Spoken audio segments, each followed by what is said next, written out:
What's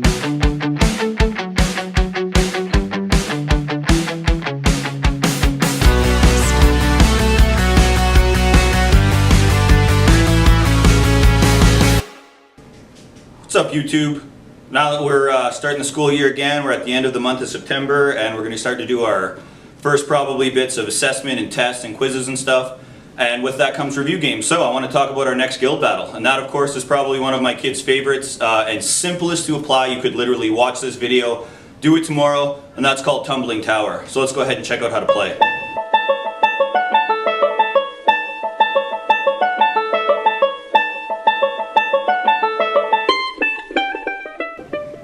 So, Tumbling Tower is really easy to play. The only thing that you would need to acquire or buy or get donated would be your classic Jenga tower.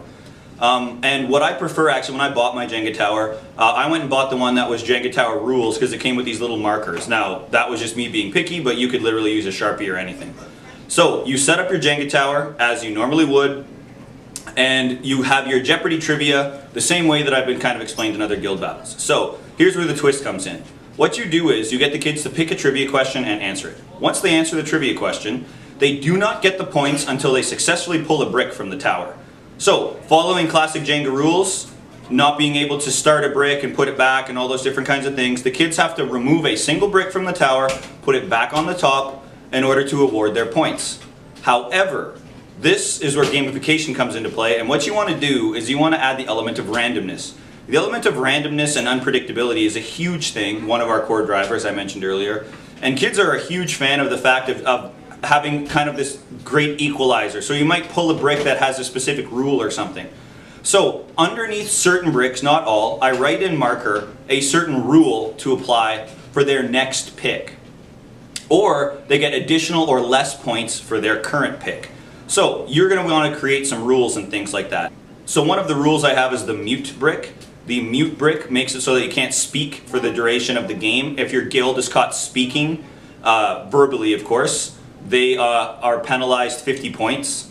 I have the pick again brick, which means once you select a brick, you have to pick another one. So it's 2 in order to get your points. I have the ×2 brick, which doubles the point total that you just earned, so 500 to 1,000 points. And a whole bunch of other ones. Eyes closed is a big favorite. You have to actually pick with your eyes closed, and the students have to be guided verbally by their teammates about where to go with their hands in order to pick the brick successfully. And there's a variety of other ones. The whole point to this is that, in a nutshell, in order to get the points, they have to pick a brick, but some of the bricks have rules. The stress and fun that this creates, because even the steadiest hand, surgeon hand-like person can receive behind the back, which all of a sudden heightens the difficulty. And it also allows the tower to be knocked over at virtually any point in time. One tip I would give you is because kids are going to really be meticulous because they don't want to knock the tower over. Why? When you knock the tower over, your score goes down to 0. So kids will be extremely meticulous and try and push and take forever. In order to do that, I recommend getting a timer. When you get a timer, once you tell them to start, you flip the timer over. Anywhere from 30 seconds to a minute is a great flow to ensure that the class does not spend the entire time watching someone pick a single brick. So, super easy game to play. Let's check it out in action.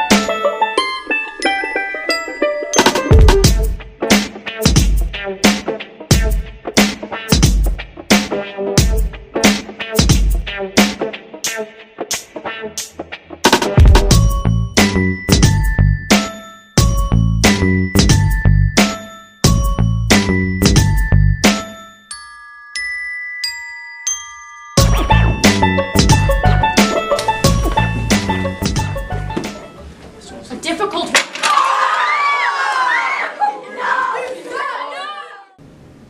Alright, so there it is. That is how you use Tumbling Tower. One of the easiest games to implement and one of the most fun because kids love it because it's simple. You answer a trivia question, you get to pick the brick, you follow the rules, and when you've done all those things, you get your points. It is a lot of fun. Kids love it. It is easy setup, easy maintenance, and very cost effective on tight budgets. So that's how you play Tumbling Tower. Until next time.